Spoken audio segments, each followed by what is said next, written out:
Hello, we are back. We're back off of Davis Creek Road, sort of on our way to Tellico area, check out some campgrounds. I don't know if we're going to go by the waterfall or not, but we're out again on the CRF 300L, and right now Jeff's behind me on his 300LS. We had rain last night, so it really got rid of all the dust, and perfect temperature, low 70s. Sun is just starting to come out. We're just getting into the good riding season, so I'm really fortunate to get some good wheels again, and get back on some of these gravel roads.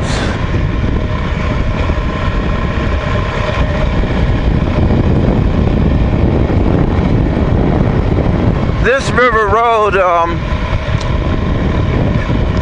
there's quite a few people that live off of this road, so it's maintained pretty well.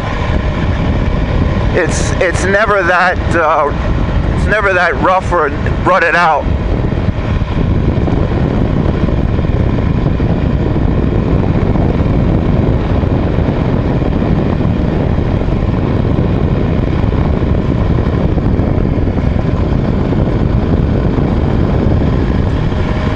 You can be lazy on this road and sit down all the way up.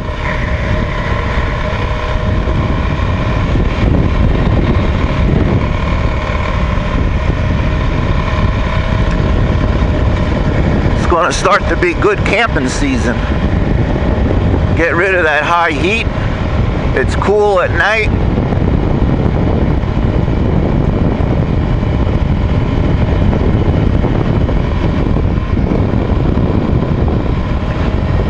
I'll tell you,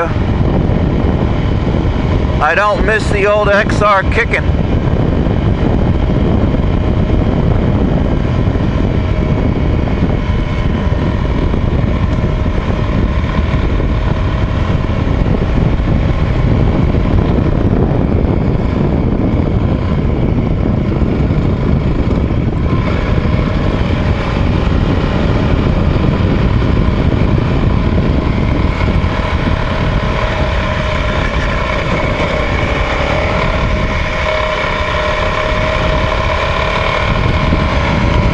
These are very capable little bikes.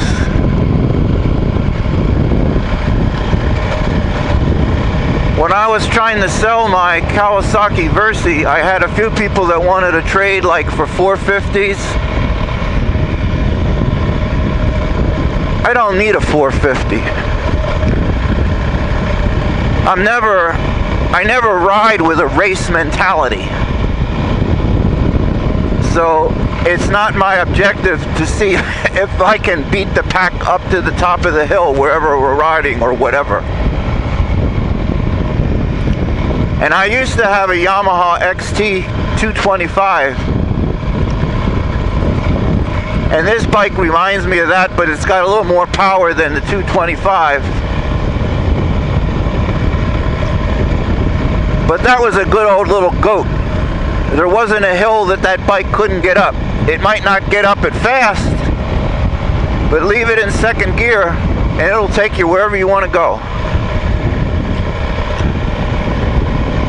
The thing that I really like is the light and maneuverability of these smaller bikes. I remember years ago when I had a KLR. Can you believe KLR was the first bike that I was introduced on sugar sand? Big mistake. I actually broke a couple ribs on that bike. We were riding up in Jersey in the Pine Barrens. I rode home with broken ribs. There's really nothing they can do for broken ribs, so I didn't even bother going to the hospital. I mean, what for? They're going to tell you, oh, don't ride. Yeah. Anyway, I'll shut up.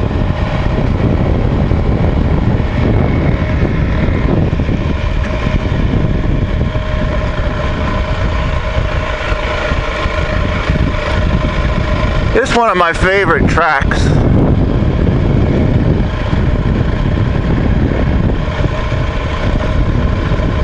Yeah, so far on these kind of roads, this bike likes second and third gear.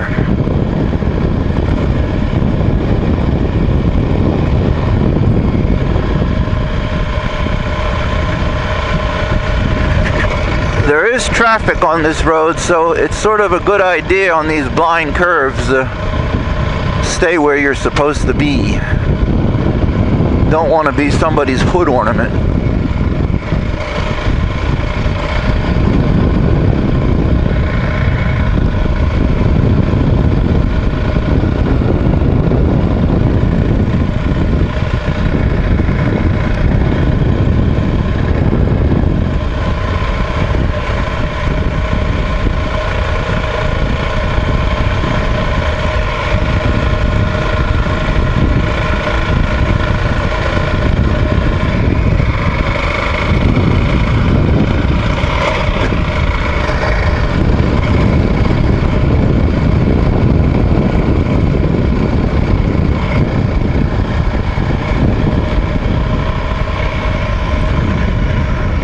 A lot of the roads that we have here in North Carolina are like this, that have tree canopy. So even in the heat of the summer, you don't have that hot sun baking on your head.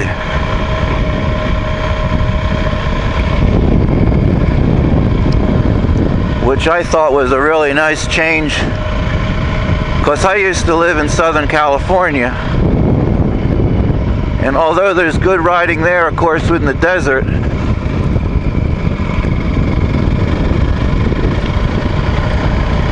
you can just ride out there in the wintertime, unless you want to be a baked potato.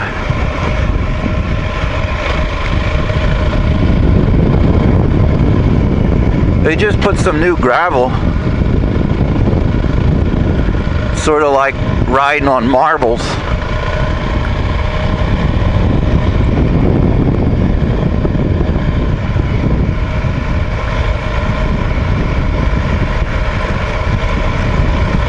I believe, if my memory serves me right, there's about 7 miles of this road that's gravel. And then when you get into like the National Forest area, it turns back into paved. And there's a lot of camping up above here.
Seems like my camera's cutting in and out.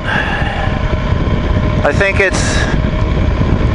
it's part of just being an old camera. And I am not about to upgrade camera systems. So you have to bear with me.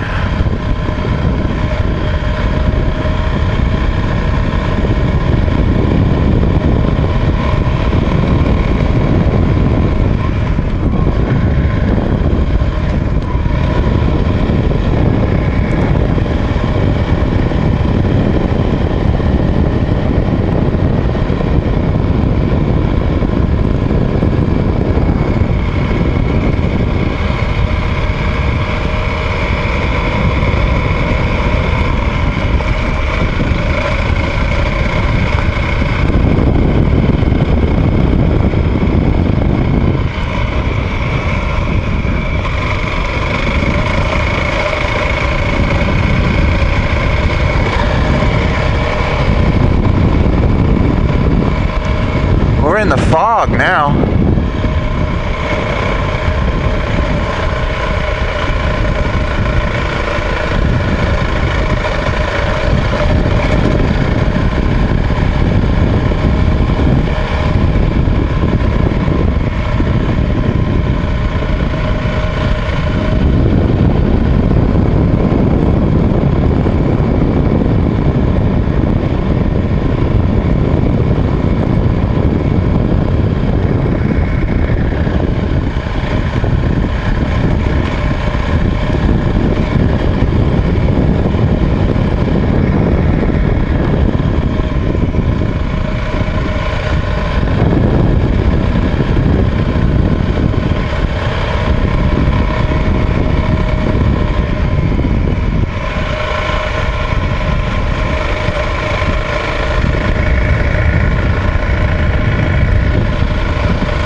surprised there's not any other bikes back here today on a holiday.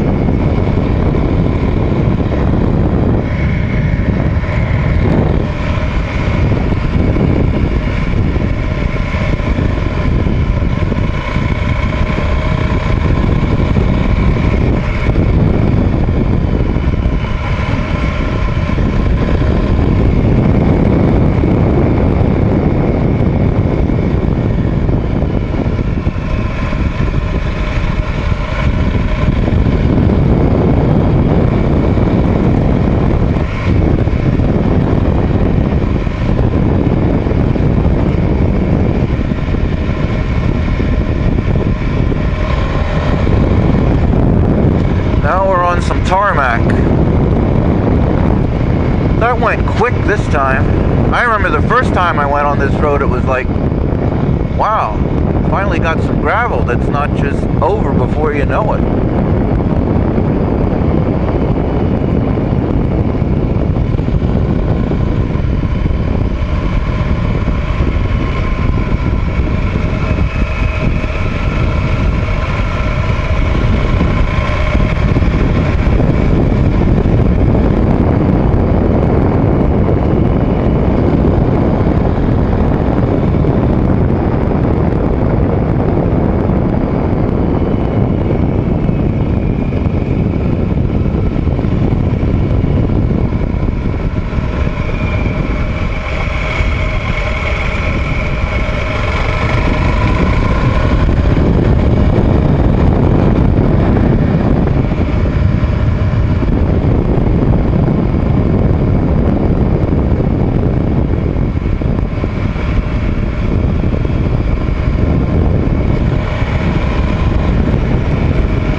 Feels like I got the AC on today. I got this armor vest that's all mesh, so it's got great airflow.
I went to the right there one time before. Doesn't go out anywhere.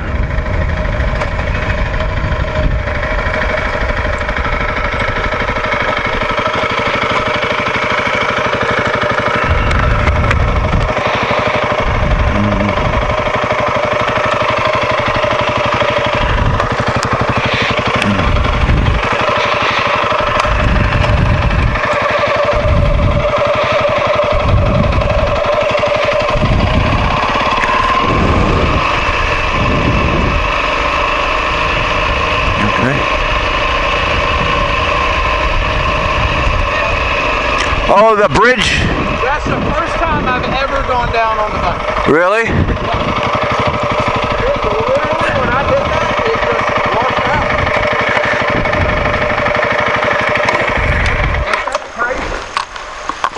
out. You're It washed out. well, that wood can be slippery. I know, and I wasn't even coming at it a pace. Yeah. I got it. You really? Yeah. Let me just grab this. There we go. That's the beauty of these bikes. They don't kill you to get them up. Well, you were here for my first one. God, let's hope that's the last. Yep. It's all right. Everything I gotta be sure. Well, this was down a little bit, but I can adjust that back. Yeah. I can't believe that. This. I mean, it literally just. I know. Every time I'm very mindset of going over this wood, because just when it has like it's actually better if it's soaking wet. But when it's like this, even if you hit the brake or something like that, it'll do what it did on you. You got it? Yeah, let me just walk around. Okay. That I can't even believe it. Well, she held up well. Just popped out of the little thing over here, but that's not a big deal either. It's that little thing it's like a little pin that comes in there. I've actually taken that off. You know what I mean? I took it off. Yeah. It's more of a pain. Oh, yeah, that little thing you have to press in and it pops out. It held up. There you go. I just need to, I'll loosen it. Yeah, you can dick around. I have some tools out there. I don't, but it's just to loosen it with an Allen and it'll come right up again. You're good. Just glad you didn't get. Time for everything. Oh, always. It's always when you're not even expecting it, you know. No, I was literally, and I had just kind of come down to a slow, and then Yep. I was like, oh shit! Yeah. The front wheel just washed out. Yep. Yep. Oh. There you go. You wouldn't want to have to pick up my Versi like that. I'll tell you that one. Gosh, no. That's a heavy bike. I really don't understand how these guys can drive those big fucking adventure bikes. So who wants a 600-pound bike in the gravel? I know. I mean, I give them credit, but I wouldn't want to do it. Too old for that shit.